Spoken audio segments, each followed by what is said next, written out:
Yeah, growing up in Roosevelt, Long Island, the music of the household, Stax, Motown, Atlantic, James Brown, Ike and Tina Turner, Aretha Franklin, Curtis Mayfield, um, some jazz records from the jazz record collection. Um, these artists were like aunts and uncles in my household. And my mother always played this music while I was doing household chores. So when it came down to doing my chores, I wanted to go outside and play. But on that turntable in that back room, sure enough, these people were talking to you, and their words were actually heard in the crib and respected in the crib. That they was extended family members because the music of that time was that of inspiration, hope, uh, faith, hope, and charity. All coming from the jewels of soul. And being born in 1960 and living my first 10 years in the 60s, the portal of black inspiration and pride happened to be the music and the musicians and the artists that were doing their thing. So from Isaac Hayes to Aretha Franklin and James Brown and Gladys Knight and the Pips, Smokey Robinson, these artists were saying inspirational things.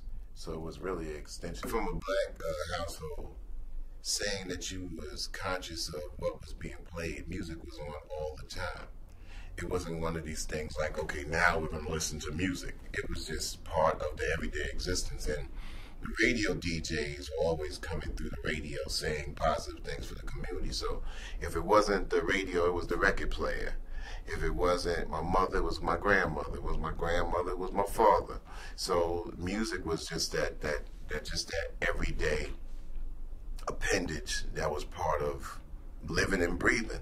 So I'm conscious of the fact that it wasn't just, black artists, it was the Beatles, I Want to Hold Your Hand, as well as it was, the sounds of the Temptations, the way you do the things you do, as well as, My Girl. These things were playing in the house, like just on the regular. So you always heard these sounds in the house. Motown, Stax, Atlantic, the sounds of soul, sounds of gospel, on the edge of gospel and soul, something like Ray Charles.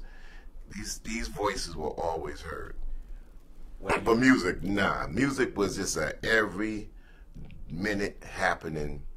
It just supplemented the everyday life. Matter of fact, as a kid, I wanted to go out and be part of sports. I wanted to get away from the music because the music was, when you associated music with chores and household as a kid. So going out in the streets, there wasn't a such thing as Walkman or box radios when I was in my early days. So you really went into the streets to kind of get away from the music because the music actually was playing in the house, and usually it was music that was accenting what your parents were telling you and teaching you anyway. And also double entendre was so deep that even if there was a song that was suggestive, the songwriting and the point of view and the cleverness and the wit by those songs went over your head as a kid anyway. So that was the clever aspect of music in those